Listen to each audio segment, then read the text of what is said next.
আসসালামু আলাইকুম স্টুডেন্টস, তোমাকে স্বাগতম জানাই আরো একটা ক্লাসে। পরিপাক ও শোষণের উপর আমরা কম বেশি 70টা প্রশ্ন এখানে সলভ করব খুব দ্রুততম সময়ে। রেডি হয়ে যাও ভাইয়া, উত্তর দেওয়ার আগেই তুমি যেন উত্তর দিয়ে ফেলতে পারো। বোর্ড কোশ্চেন গুলো আসলে খুব বেশি কঠিন আসে এরকম কিন্তু না, তাই না? তো চ্যাপ্টারটা পড়েছো বা পড়ো নাই, সমস্যা নাই, দেখো কতখানি করতে পারো অ্যান্সার। ওকে, চলো যাই। প্রথম প্রশ্ন, তাহলে এনজাইমের নামগুলো অনেক ইম্পর্টেন্ট, বুঝছো যে কোনটা কি ধরনের এনজাইম, কোত্থেকে খরিত হয়, কিসের উপর কাজ করে এবং কি বানায়। এটা সিকিউর জন্য ইম্পর্টেন্ট, এমসিকিউর জন্য অনেক ইম্পর্টেন্ট। লাইপোলাইটিক এনজাইম কোনটা? লাইপো মানে লিপিড, আর লাইটিক মানে ভেঙে ফেলা, মানে লিপিডকে ভেঙে ফেলে এমন এনজাইম কোনটা? অ্যামাইলেস তো তুমি জানো শর্করাকে ভাঙে, তাই না? কোলাজিনেস হচ্ছে একটা প্রোটিন, কোলাজেনকে ভাঙে, তো ও প্রোটিওলাইটিক। ইলাস্টেস হচ্ছে ইলাস্টিনকে ভাঙে, ইলাস্টিনও একটা প্রোটিন, বুঝছো? লেসিথিনেস ও কাকে ভাঙে? লেসিথিনকে ভাঙে। লেসিথিন হচ্ছে একটা ফসফোলিপিড, দেখো এটা কিন্তু লিপিড, তাই না? মানে তার মানে ও লিপিডকেই ভাঙছে আসলে, তাই না? লেসিথিনেস আসলে লেসিথিনকে ভেঙে ফ্যাটি অ্যাসিড, গ্লিসারল, কোলিন এবং ফসফরিক অ্যাসিড এগুলো বানায় আর কি, বুঝছো? তো লেসিথিনেস এইটাই হবে আমাদের উত্তর। পারলাম? ওকে। ক্ষুদ্রান্তের অংশ নয় কোনটা? খুবই সহজ প্রশ্ন। ক্ষুদ্রান্তের তিনটা অংশ, ডিডোনাম, জেজুনাম, ইলিয়াম, ছোট বাচ্চারাও পারবে। ফান্ডাস হচ্ছে পাকস্থলীর অংশ, তাই না? পাকস্থলীর যে গম্বুজের মতো অংশটাকে বলে ফান্ডাস, রাইট? এই যে এখানে অংশটাকে বলে ফান্ডাস। ওকে, তাহলে ফান্ডাস পাকস্থলীর অংশ, বাকিগুলো ক্ষুদ্রান্তের অংশ। একই প্রশ্ন চলে আসছে নাকি? না, অপশনটা ডিফারেন্ট। সিকাম এটা কিসের অংশ বলো? এটা বৃহদন্ত্রের অংশ, তাই না? এটা বৃহদন্ত্রের অংশ। ওই যে এটা জানে ডিউডোনাম, জেজুনাম, ইলিয়াম ক্ষুদ্রান্তের অংশ, তার জন্য তো এই প্রশ্নটা কঠিন না। ক্ষুদ্রান্তের ক্ষুদ্র অংশ কোনটা? খুব ভালো প্রশ্ন। তিনটা অংশের মধ্যে সবচেয়ে ছোট্ট কোনটা? ডিউডোনামের দৈর্ঘ্য 25 সেন্টিমিটারের আশেপাশে, এটাই সব থেকে ক্ষুদ্র, ইউ আকৃতির, বুঝছো? আচ্ছা, তারপর হচ্ছে জেজুনাম এবং ফাইনালি সবচেয়ে বড় হচ্ছে ইলিয়াম। মোটামুটি ক্ষুদ্রান্তের 5/3 হচ্ছে তোমার ইলিয়াম। ওকে, ইলিয়ামটা অনেক বড়। আচ্ছা, ভালো কথা, এখানে ইলিয়াম বানানটা এটাও কিন্তু খুব ইম্পর্টেন্ট, বুঝছো? ইলিয়াম বানান দুই রকম করে হয়, ILEUM, এটা একটা ইলিয়াম, আরেকটা হচ্ছে ILIUM, বুঝছো? তো এই ইলিয়াম মানে হচ্ছে হাড্ডি। ওকে, কেন? এই হাড্ডিকে দেখো আই বানাই ফেললাম, তাহলে আই দিয়ে থাকলে এই ইলিয়াম হচ্ছে হাড্ডি। কোন হাড্ডিটা? হিপ বোন, আমাদের কোমরের হাড্ডিটা। কোমরে হাত দিলে একটা হাড্ডি পাই না, বলো? এটাই হচ্ছে ইলিয়াম। ওকে, আর যেটা আমাদের ক্ষুদ্রান্তের ইলিয়াম সেটা হচ্ছে ই দিয়ে। ইটা একটু পেঁচানো না? ক্ষুদ্রান্তের জিনিসপত্র নাড়ি ভুড়ি পেঁচানো না, বলো? তাহলে এটা ই দিয়ে হবে। ওকে, বানানটা ভুল করো না। কোন এনজাইমটা অ্যামাইলোলাইটিক? অ্যামাইলোলাইটিক মানে কাকে? শর্করাকে ভেঙে দিবে। দেখো পেপটাইডেস, এখানে মানে পেপটাইডেস তো তোমার পেপটাইড বন্ধন ভাঙবে, লাইপেস লিপিডকে ভাঙবে, ট্রিপসিন প্রোটিনকে ভাঙবে। উত্তর কি হবে? মল্টেস। মল্টেস ভাঙবে মল্টোসকে, আর মল্টোস হচ্ছে একটা শর্করা, তো এটা অ্যামাইলোলাইটিক। কোন এনজাইম ব্যাকটেরিয়া ধ্বংস করে? আমাদের চোখের অশ্রুতে, মুখের লালায় লাইসোজাইম থাকে, বুঝছো? এবং এইটা ব্যাকটেরিয়াকে ধ্বংস করে দেয়। ঠিক আছে। স্নেহদ্রব্য পরিপাকের সর্বশেষ উপাদান কোনটা? লিপিড ভাঙলে লাস্টে কি থাকে বলো তুমি? ফ্যাটি অ্যাসিড আর গ্লিসারল থাকে, সবাই পারি আমরা, তাই না? একটা গ্লিসারল আর 3 অণু ফ্যাটি অ্যাসিড, একটা লিপিডকে ভাঙলে এটাই পাওয়া যায়। ওকে। সুক্রেস এনজাইম সুক্রোজকে ভেঙে কি তৈরি করে? সুক্রোজ হচ্ছে একটা ডাইস্যাকারাইড। ওকে, তো এটাকে ভাঙলে তুমি একটা গ্লুকোজ পাবা, একটা ফ্রুক্টোজ পাবা। চলো তাহলে দেখি, গ্লুকোজ আর ফ্রুক্টোজ, এই তো পাইছি। আচ্ছা, গ্লুকোজ আর গ্যালাক্টোজ কোথায় পাবা? যখন তুমি ল্যাকটোজকে ভাঙবা, ল্যাকটোজকে ভাঙলে তুমি এটা পাবা, গ্লুকোজ আর গ্যালাক্টোজ। ওকে, আচ্ছা, ল্যাকটোজকে কে ভাঙবে? ল্যাকটেস। চর্বি পরিপাককারী এনজাইম, এটাও কি ওই লাইপোলাইটিক এনজাইম কোনটা? এটাই জানতে চাইছি তোমার। রেনিন ভাঙে হচ্ছে দুধের প্রোটিন কেসিনকে, ট্রিপসিনও প্রোটিনকে ভাঙে, তাহলে এইগুলো হচ্ছে প্রোটিওলাইটিক, এটা হবে না। পেপসিন, কোলাজিনাস এটাও প্রোটিওলাইটিক। লাইপেস এটা ঠিক আছে চর্বি পরিপাককারী, কিন্তু নিউক্লিওটাইডেস এটা হচ্ছে নিউক্লিক অ্যাসিড পরিপাককারী। ওকে, তো নিউক্লিক অ্যাসিড তো আর লিপিড না বা চর্বি না, তাহলে লাইপেস এবং ফসফোলাইপেস এই দুইটাই, মানে লাইপেস ভাঙবে লিপিডকে আর ফসফোলাইপেস ভাঙবে ফসফোলিপিডকে, তাহলে এটাই আমাদের সঠিক উত্তর। ওকে। দুধদাঁতে কোনটা অনুপস্থিত থাকে? দুধদাঁত হচ্ছে 5 থেকে 6 বছর বয়সী বাচ্চাদের 20টা দাঁত থাকে প্রথমে আর কি, যেগুলো উঠে, এরপর এগুলো পড়ে গিয়ে আবার দাঁত হয়, তাই না? তো পড়ে যাওয়ার আগে যে দাঁতগুলো থাকে প্রথমে, ওইগুলাই দুধদাঁত। তো দুধদাঁতের সংকেতটা কি বলো? দুধদাঁতের সংকেত হচ্ছে ICPM। ইনসিসার হচ্ছে 2টা, ক্যানাইন 1টা, প্রিমোলার হচ্ছে 0, মোলার হচ্ছে 2টা। তাহলে উপরের পাটিতে এরকম 2টা, নিচের পাটিতে ওইটা, তাই না? মোট হচ্ছে কয়টা হইলো? 20টা হইলো। আমার মেডিকেল ভর্তি পরীক্ষা এটা আসছিল। তাহলে কোনটা থাকে না? প্রিমোলার থাকে না, বাচ্চাদের প্রিমোলার থাকে না। আসল দ্বন্দ্ব সংগত আশা করি তুমি পারো। কোন এনজাইম লালা গ্রন্থিতে পাওয়া যায়? লালা গ্রন্থিতে মেইনলি 2টা এনজাইম পাওয়া যায়। একটা হচ্ছে টায়ালিন। টায়ালিন বানানটা কিন্তু পি দিয়ে শুরু, বুঝছো? পিটায়ালিন। পিটায়ালিন বলো না, টায়ালিন বলে। ওকে, টেরিস যেরকম প্রথম পিটা উচ্চারিত হয় না, ওইরকম আর কি।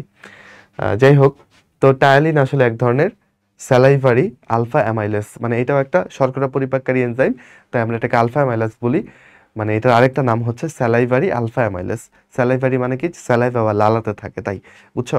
তো শর্করা জাতীয় খাদ্যকে পরিপাক করে, আর লালাতে অল্প পরিমাণ মল্টোজ থাকে। মল্টোজ কি করে? এটাও সরি, মল্টোজ না, মল্টেজ থাকে, যেটা মল্টোজকে একটু করে ভাঙে। ওকে, তাহলে অপশনে কি আছে বলো? অপশনে টায়ালিন আছে, টায়ালিন দেখাবো। ওকে, টায়ালিন আর মল্টেস। আর এছাড়া লাইসোজাইম তো থাকবেই, ওইটা তো খাদ্য পরিপাক করছে না, জীবাণুকে মারছে। টায়ালিন কোত্থেকে নিঃসৃত হবে? লালা গ্রন্থি। শর্করা পরিপাককারী এনজাইম কোনটা? পেপসিন প্রোটিন পরিপাক করবে, লাইপেস লিপিড পরিপাক করবে, ট্রিপসিনও হচ্ছে প্রোটিন পরিপাক করবে, তাই না? পেপসিনটা পাকস্থলী থেকে আসবে, ট্রিপসিনটা কোথায় কাজ করবে? ক্ষুদ্রান্তে কাজ করবে, তাই না? উত্তর কি হবে বলো? শর্করা পরিপাককারী কোনটা? টায়ালিন। কোনটি আমিষ পরিপাককারী এনজাইম? সোজাই কিন্তু প্রশ্নগুলো। লাইপেস তো লিপিড, ল্যাকটেস তো ল্যাকটোজকে পরিপাক করবে, আইসোমল্টোস এগুলো সব শর্করা পরিপাককারী, তাই না? রেনিন এটা বেসিক্যালি কাজ করে দুধের প্রোটিন কেসিনের উপর। যদিও নতুন নতুন বইতে দুধের প্রোটিন কেসিনের উপর পেপসিন কাজ করে, এটাই হচ্ছে তোমার বইতে লেখা আছে, আজমল স্যারের যে নতুন এডিশনের বই, 23 সালের প্রশ্ন। তখন পর্যন্ত আসলে তোমার বইতে এটা ছিল যে রেনিন হচ্ছে দুধের প্রোটিনকে ভেঙে, কেসিনকে ভেঙে প্যারাকেসিন করে, এই আর কি, এটা ছিল আর কি। তো সেই সময়কার হিসেবে উত্তর আসলে এটাই ছিল। এই পাকস্থলীর HCl অ্যাসিড নিঃসরণ করে কোন হরমোন? ওকে, HCl কোথায় থাকে? গ্যাস্ট্রিক জুসে থাকে, আর সেই গ্যাস্ট্রিক জুস ক্ষরণে উদ্দীপ্ত করে হচ্ছে গ্যাস্ট্রিন হরমোন। ওকে, তাহলে এটা হবে এ নাম্বারটা। আচ্ছা, নিচের কোন এনজাইম অম্লীয় পরিবেশে অধিক কার্যকরী? পাকস্থলীতে যেটা কাজ করে এনজাইম, সেটাই তো অম্লীয় পরিবেশে কার্যকরী। পাকস্থলীতে কাজ করে পেপসিন। ট্রিপসিনকে তুমি অম্লীয় পরিবেশ দিলে সে কাজই করতে পারবে না, তার জন্য ক্ষারীয় পরিবেশ দরকার, এজন্য সে ক্ষুদ্রান্তে কাজ করে, বুঝছো? নিচের কোনটি পাকস্থলী থেকে নিঃসৃত এনজাইম? তাহলে এখানে ওই যে পাকস্থলী থেকে কি খরিত হয় বলো? ওই যে পেপসিন, রেনিন, এগুলো আর কি। ওকে, আর হালকা পরিমাণ গ্যাস্ট্রিক লাইপেস খরিত হয়, বুঝছো? কিন্তু এটা ওই যে 21-এর প্রশ্ন, ওই সময়কার প্রশ্ন হিসেবে উত্তর হচ্ছে সি। কোনটা আমিষ পরিপাককারী এনজাইম বলো? এখানে আমিষ কোনটা? কোলাজেন একটা প্রোটিন, সেটাকে পরিপাক করছে কোলাজিনেস, তাহলে এটা আমিষ পরিপাককারী এনজাইম। ল্যাকটেস এনজাইম কোন খাদ্য পরিপাকের সাথে জড়িত? ল্যাকটোজকে ভাঙবে। ল্যাকটোজ এক ধরনের শর্করা, যেটা দুধের মধ্যে থাকে, দুধের চিনি, বুঝছো? ওকে, সুক্রেজ হলো কি? মানে সুক্রেজ কোত্থেকে সিক্রেট হয় এটা জানতে চাইছে আসলে। তো সুক্রেজ এবং ল্যাকটেস এই দুইটা খরিত হয় আন্তরিক রস থেকে, বুঝছো? আর মল্টেস, অ্যামাইলেস এগুলা কমন, এগুলো আন্তরিক রস, অগ্নাশয় রস সব জায়গাতেই, লালা রস সবখানেই থাকে। তবে সুক্রেস এবং ল্যাকটেস এগুলো থাকে শুধু আন্তরিক রসে। ওকে, সুক্রোজ এনজাইম সুক্রোজকে ভেঙে কি করে? এটা আমরা পারি, গ্লুকোজ আর ফ্রুক্টোজ করে। দুধের আমিষের নাম কি? দেখো, এটা ভুল করে রেনিন দাগাই ফেলে তুমি শেষ। আমিষ কে পরিপাক করে জানতে চাই, আমিষের নামটা জানতে চাইছি, উত্তর হচ্ছে কেসিন। ওকে, সবচেয়ে বেশি খাদ্যসার শোষণ হয় কোথায়? উত্তর হচ্ছে জেজুনাম। আমাদের ক্ষুদ্রান্তের জেজুনাম অংশেই সবচেয়ে বেশি ভিলাই পাওয়া যায়, এখানেই সবচেয়ে বেশি খাদ্যসার শোষণ হয়। ওকে, আচ্ছা, কত জোড়া লালা গ্রন্থি থাকে বলো? 3 জোড়া লালা গ্রন্থি থাকে, তাই না? এর মধ্যে সবচেয়ে বড়টার নাম হচ্ছে প্যারোটিড, যেটা আমাদের কানের এই পাশটায় থাকে। এছাড়াও লিঙ্গুয়াল এবং সাবম্যান্ডিবুলার লালা গ্রন্থি আছে, 3 জোড়া। লালা গ্রন্থি থেকে নিঃসৃত উৎসেচক নিম্নের কোনটা? এটা আমরা জানি যে টায়ালিন এবং মল্টেস। টায়ালিন যদিও এক ধরনের অ্যামাইলেস, বাট এখানে মল্টেস আছে, তাই মল্টেস দাগাবো। টায়ালিনকে আমরা বলতে পারি স্যালাইভারি আলফা অ্যামাইলেজ। যদি পুরোটা ওইটা লেখা থাকতো তাহলে ওটা দাগাইতে পারতাম, বাট এখানে বেটার অ্যান্সার হচ্ছে মল্টেস। লালারসে বিদ্যমান এনজাইম কোনটা? টায়ালিন। ওকে। কোন গ্রন্থি থেকে টায়ালিন খরিত হয়? লালা গ্রন্থি। একই টাইপের প্রশ্ন, তাই না? বহুভুজাকার কোষ কোথায় দেখা যায়? আচ্ছা, যকৃতের মধ্যে তুমি বহুভুজা, যকৃতের কোষগুলো কিরকম? বহুভুজাকৃতি। ওই বইয়ের তুমি দেখবা যে ওই যে ছবি দেওয়া আছে যকৃতের অনুচ্ছেদের, ওইটার পাশে কিছু বৈশিষ্ট্য দেওয়া আছে, ওইটা একটু পড়বা, এখানে লেখা আছে কেমন। সবচেয়ে বড় গ্রন্থির নাম তো যকৃত, সবাই পারি আমরা। যকৃতের সাইনোসয়েড গুলো কোন ধরনের কোষ দিয়ে আবৃত? সাইনোসয়েড হচ্ছে যকৃতের মধ্যে একটা ফাঁকা জায়গা, বুঝছো? যকৃতের হচ্ছে কিছু খন্ড খন্ড আছে, এগুলোকে লোবিউল বলি। এই লোবিউলের মধ্যে কোষগুলো থাকে, ঠিক আছে? এগুলো বহুভুজাকৃতির কোষ। তবে এখানে একটা কেন্দ্রীয় নালী থাকে, মাঝখানে মাঝখানে কিছু জায়গা আছে যেখানে কোষ থাকে না, একটু ফাঁকা জায়গা, ওইগুলোকে বলি সাইনোসয়েড। সেই সাইনোসয়েড ঘিরে থাকে কাপ্ফার সেল। ওকে, কাপ্ফার সেল, যেটা যকৃতের ম্যাক্রোফেজ, মানে এক ধরনের শ্বেত রক্তকণিকা, মনোসাইট জাতীয়, যারা জীবাণু খাবে। যকৃতের মধ্যে কোনো জীবাণু ঢুকলে সেটা সে খাওয়ার চেষ্টা করবে। আলফা বিটা গামা এগুলো তো যকৃতে থাকেই না, এগুলো তো অগ্নাশয়ের কোষ। এইটুকু বুদ্ধি যার আছে সেও কাপ্ফার সেলই দাগাবে, তাই না? যেহেতু এটা যকৃত নিয়ে প্রশ্ন। আলফা বিটা গামা ডেল্টা এগুলো হচ্ছে অগ্নাশয়ের আইলেটস অফ ল্যাঙ্গারহ্যান্সের কোষ। ওকে। যকৃতকে আবৃত করে রাখে যে পর্দা, সেটার নাম কি বলো? Glisson's capsule. ওকে। প্লিউরাল পর্দা কি, কোথায় পাবা? প্লুরা পর্দাটা পাবা ফুসফুসে, তাই না? আর পর্দাগুলো সাধারণত দুইটা আবরণ থাকে, বাইরেরটাকে প্যারাইটাল বলি, ভেতরের আবরণটাকে ভিসেরাল বলি। যকৃতে শর্করা সঞ্চিত রোগ কোনটা? শর্করাগুলো সঞ্চিত থাকে গ্লাইকোজেন হিসেবে। ওকে, গ্লুকোজগুলো গ্লাইকোজেন হিসেবে জমা করে রাখি। কোন প্রক্রিয়ায় এই গ্লাইকোজেন সঞ্চয়টাকে তুমি কি বলবা? দেখো, গ্লাইকোলাইসিস মানে তো গ্লুকোজকে ভাঙা। গ্লাইকোলাইসিস করলে তো তুমি পাও পাইরুভিক অ্যাসিড, তাই না? তো এটার আলোচনা আসতেছে না। এইভাবে তোমার গ্লাইকোজেন সঞ্চয় হচ্ছে না, এখানে গ্লুকোজ ভাঙতেছে। গ্লুকোনিওজেনেসিসে গ্লুকোজ তৈরি হচ্ছে, বাট এখানেও গ্লাইকোজেন সঞ্চয় হচ্ছে না। গ্লাইকোজেনোলাইসিস, এখানে গ্লাইকোজেন ভেঙে যাচ্ছে, যেখানে লাইসিস পাবা মানে ভেঙে যাওয়া। গ্লাইকোজেন ভেঙে গ্লুকোজ তৈরি হচ্ছে, এখানেও সঞ্চয় হচ্ছে না। তাহলে গ্লাইকোজেন সঞ্চয়কে কি বলে? এইটা বলে গ্লাইকোজেনেসিস বলে, বুঝছো? গ্লাইকোজেন তৈরি হচ্ছে, তাই গ্লাইকোজেনেসিস। যকৃতে গ্লুকোনিওজেনেসিস প্রক্রিয়ায় কোন উৎস থেকে গ্লুকোজ সংশ্লেষিত হয়? আচ্ছা, এটা ঠিক বইতে অ্যাকুরেটলি লেখা আছে কিনা আমার জানা নাই। গ্লুকোনিওজেনেসিস প্রক্রিয়াতে আসলে যে কোনো কিছু ব্যবহৃত হইতে পারে, বুঝছো? Fatty acid, glycerol, amino acid, non মানে নন কার্বোহাইড্রেট, যে কোনো কোনো কিছু থেকে যদি গ্লুকোজ তৈরি হয় সেটাকে আমরা বলি গ্লুকোনিওজেনেসিস। গ্লুকো মানে গ্লুকোজ, নিও মানে নতুন কোনো কিছু, জেন মানে তৈরি করা, সিস মানে প্রক্রিয়া। তাহলে নতুন কোনো কিছু থেকে গ্লুকোজ তৈরির প্রক্রিয়াকে বলে গ্লুকোনিওজেনেসিস, বুঝছো? সো এটা আসলে এটা হবে না, গ্লাইকোজেন হবে না, ঠিক আছে? এটাও হবে না। গ্লাইকোজেন থেকে তো গ্লুকোজ তৈরিকে আমরা গ্লুকোনিওজেনেসিস বলবো না।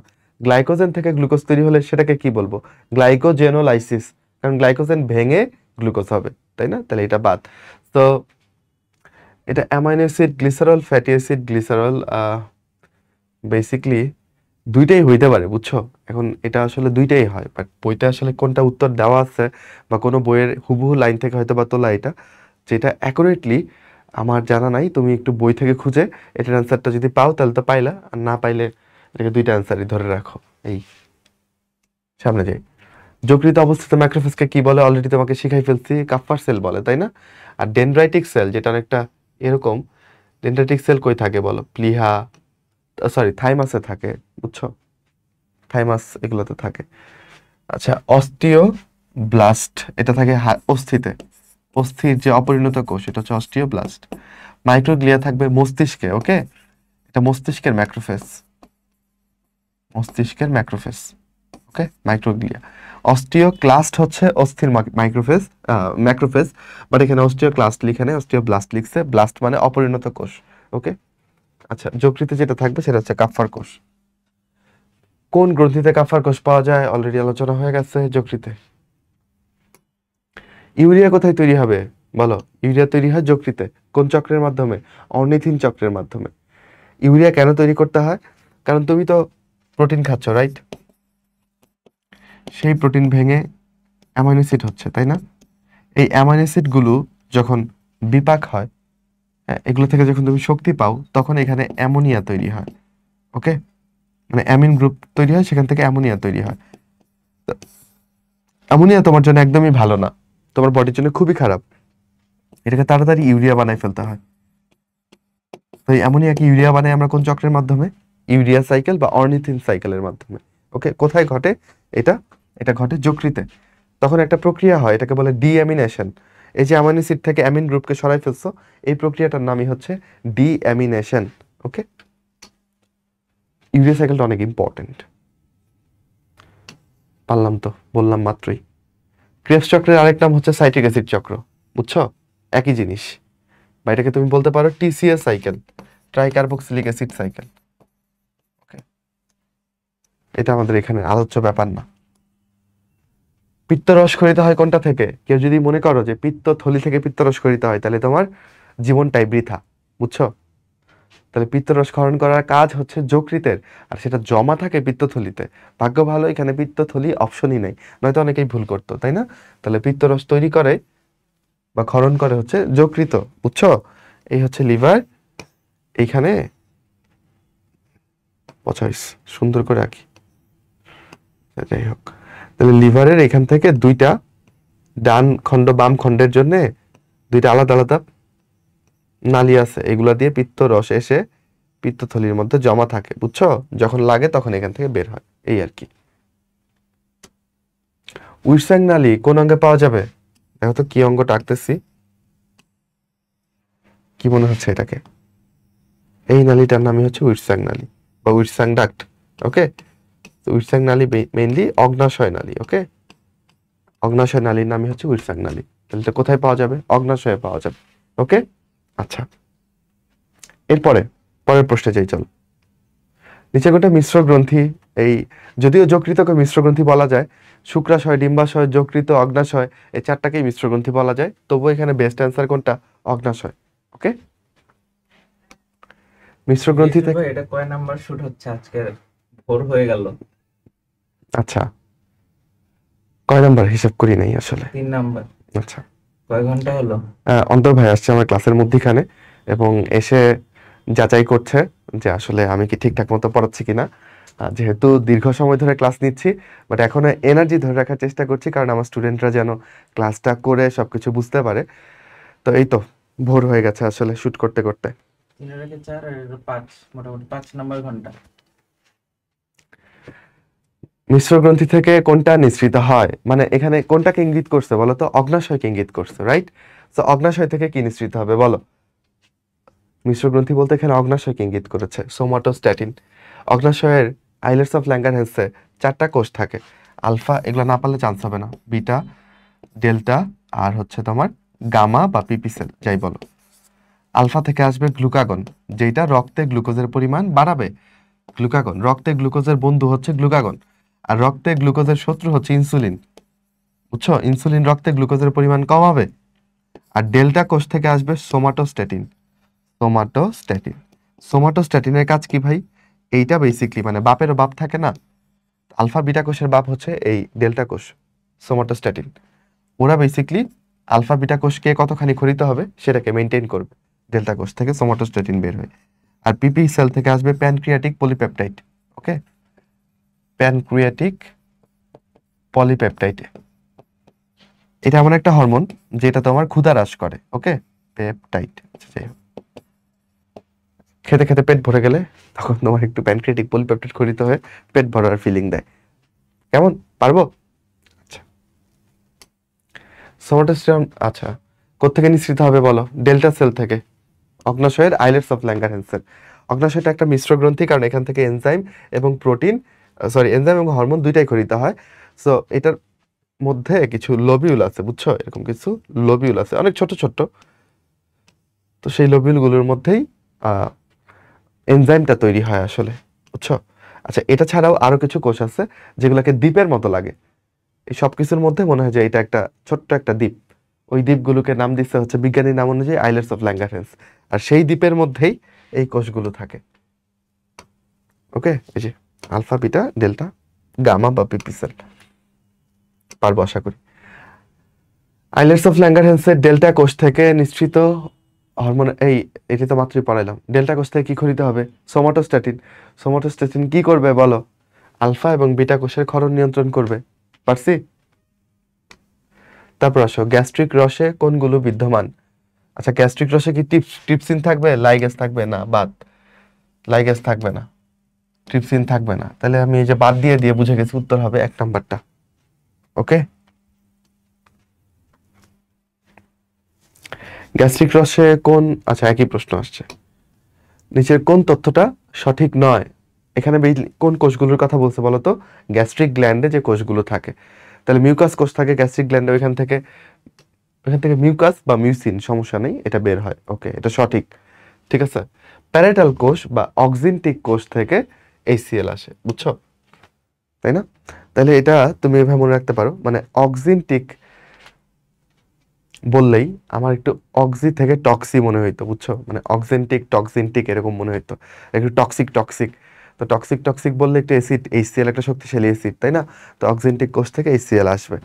বা ধরো এটা এসে তোমাকে খুব প্যারা দিচ্ছে মনে করো, বা অ্যাসিড একটা প্যারাদায়ক জিনিস না, তো প্যারাইটাল কোষ থেকে এই প্যারাদায়ক জিনিস অ্যাসিড বা অক্সেন্টিক কোষ থেকে টক্সিক টক্সিক অ্যাসিডটা আসবে, এভাবে তুমি মনে রাখতে পারো। ঠিক আছে, আর আরেকটা কোষ আছে, সেটা হচ্ছে জাইমোজেনিক কোষ।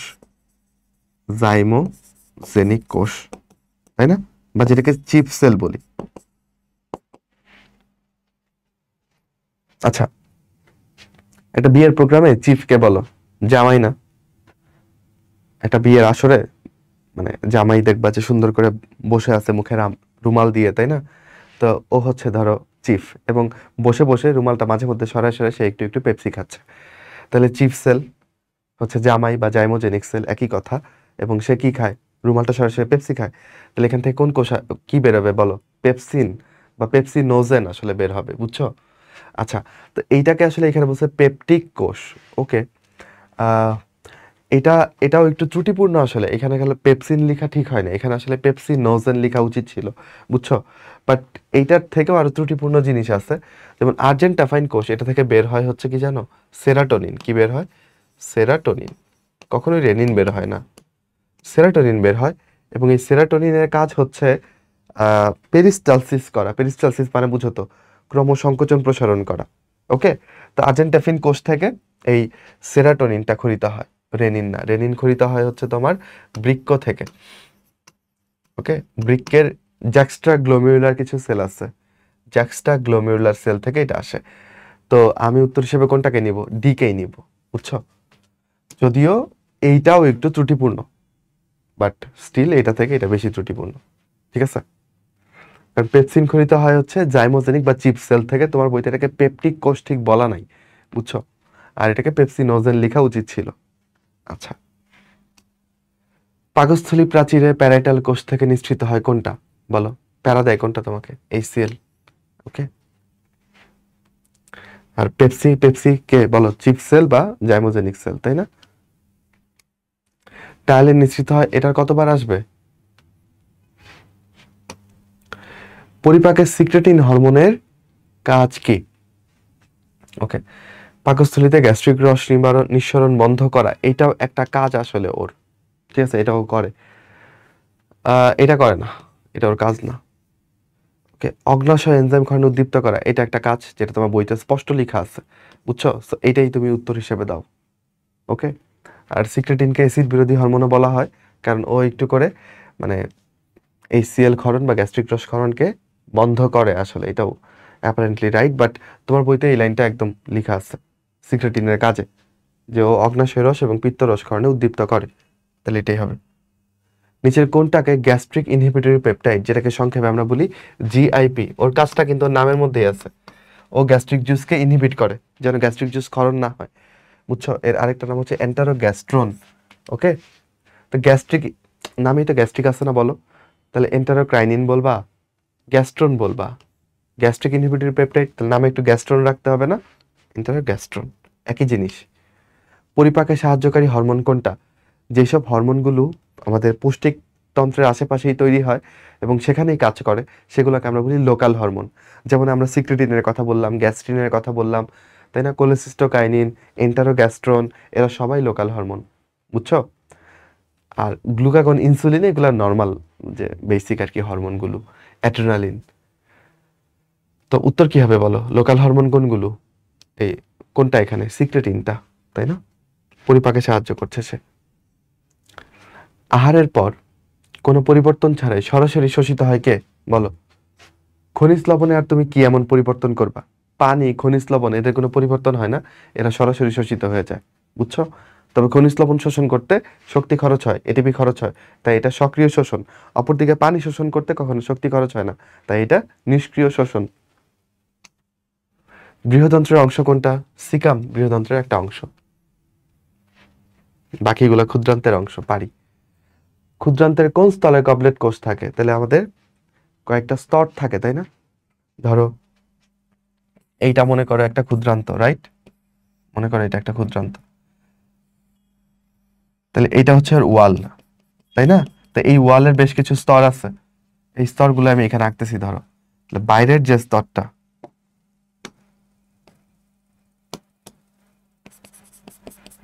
ওকে, তাহলে বাইরের যে স্তরটা এটার নাম কি? এটার নাম হচ্ছে সেরোসা, তাই না? সেরোসার পরে বেশ কিছু কি থাকে বলো? পেশি স্তর থাকে, বৃত্তাকার পেশি, অনুদৈর্ঘ্য পেশি, তাই না? এরকম কিছু পেশি স্তর থাকে। তারপর তোমার থাকে হচ্ছে সাব মাস্কুলারিস মিউকোসা, তারপর থাকে সাব মিউকোসা, এবং ফাইনালি মিউকোসা, তাই না? এবং সেই মিউকোসাটাই আমি আঁকতেছি আসলে। এই যে এখানে এরকম কি থাকে বলো? মিউকোসা। তা এই মিউকোসাটা হচ্ছে ভাঁজ হয়ে আছে, তাই না? এবং এই ভাঁজগুলোতেই কিছু কোষ আঁকতেছি, দেখো এগুলো হচ্ছে কলামনার এপিথেলিয়াম, ওকে। এর মাঝখানে মাঝখানে এটা হচ্ছে গবলেট কোষ। গবলেট কোষ একটা ছোট্ট কোষ। গবলেট মানে কি? তোমরা এরকম কাপ দেখছো? এগুলো তো বিদেশিরা ওয়াইন খায়, এগুলোকে বলে গবলেট গ্লাস বা গবলেট বলে, বুঝছো? তো গবলেট কোষগুলো দেখতে আসলে একটা এরকম, মাথার উপর দিকটা এরকম, এই জন্য এটাকে গবলেট বলা হয়। তো এই গবলেটগুলো বেশি পরিমাণে পাওয়া যায় হচ্ছে বৃহদন্ত্রে, আর ইলিয়াম, ইলিয়ামের শেষ দিকটাতেও ভালো পরিমাণে ওদেরকে পাওয়া যায়। তো এই গবলেট কোষগুলো আসলে কোন স্তরে আছে বলো? মিউকোসা স্তর। মিউকোসা স্তর কোথায়? এই যে ভেতর দিকটার যে স্তরটা, এটা হচ্ছে মিউকোসা স্তর, ওকে। উত্তর কি হবে বলো তাহলে? মিউকোসা।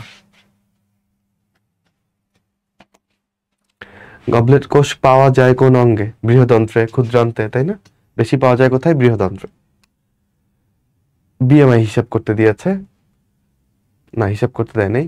জনাব কামালের বিএমআই মান হচ্ছে 32 দশমিক। এটা কোন কোন শ্রেণীভুক্ত? দেখো ওই যে, মানে তুমি যদি 25 থেকে নিয়ে 29.99 পর্যন্ত চলে আসো, তাহলে তুমি হচ্ছে ওভারওয়েট, বুঝছো? এখন আমি বর্তমানে সেই অবস্থায় আছি, খুব চেষ্টায় আছি যেন আমি স্বাভাবিক ওজনে আসতে পারি, ওকে। যাই হোক, দোয়া করো।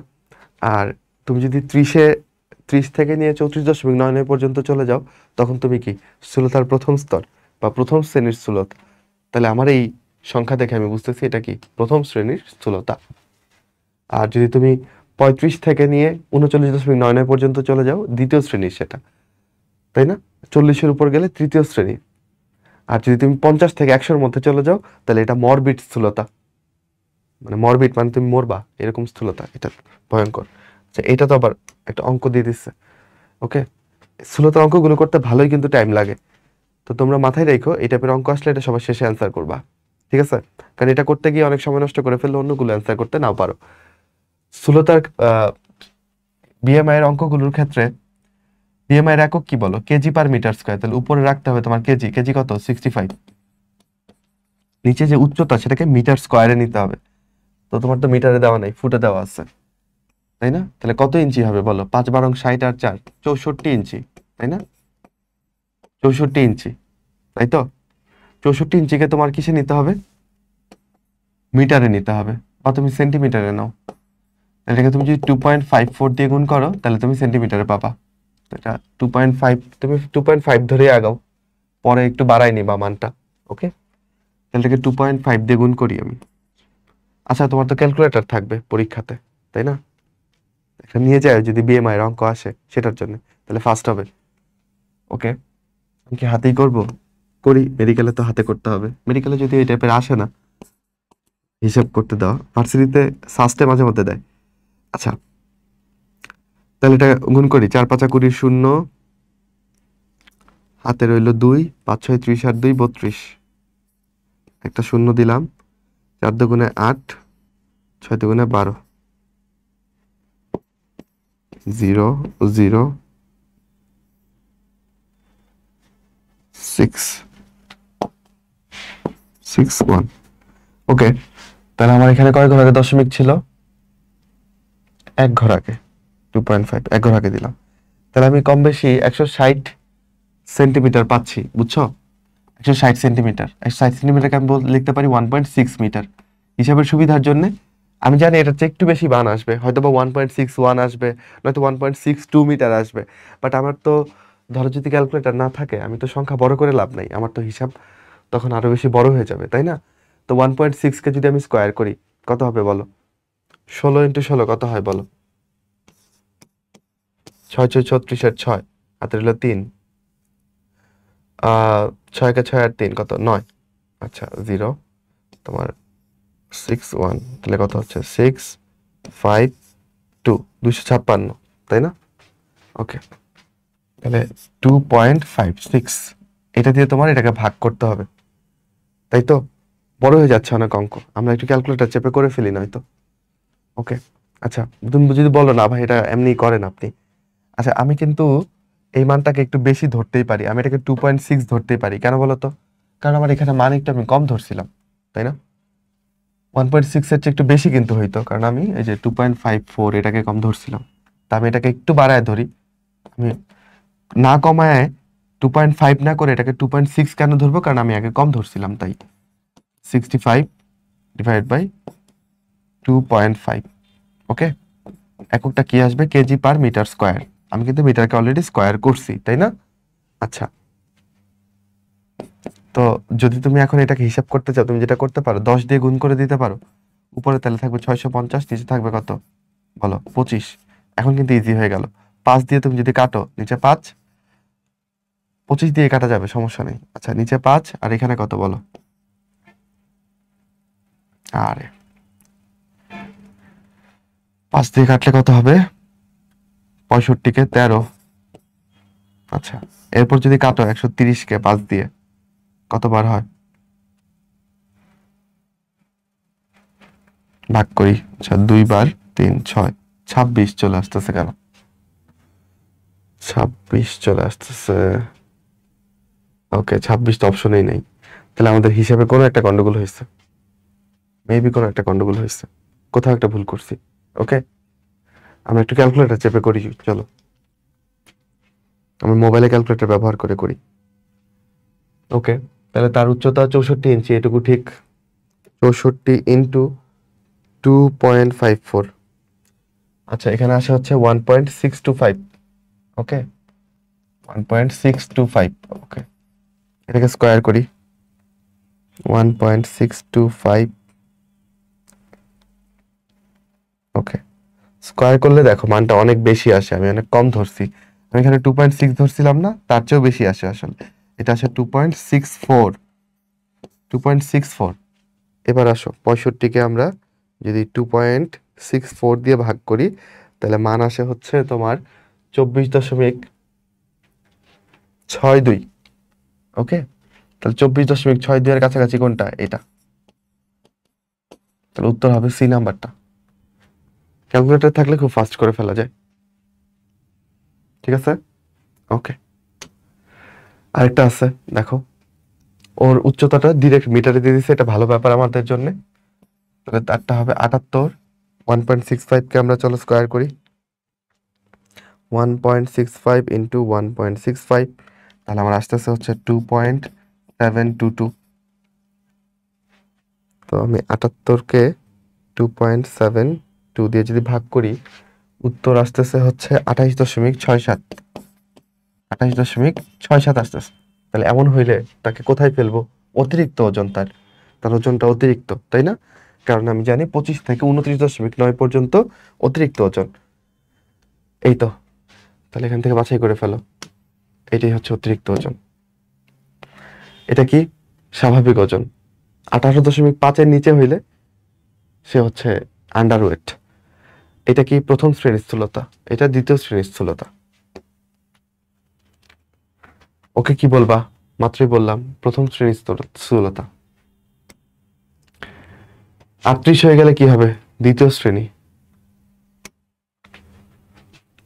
38 হয়ে গেছে, দ্বিতীয়। অগ্ন্যাশয় থেকে নিঃসৃত হরমোন কোনটা বলো?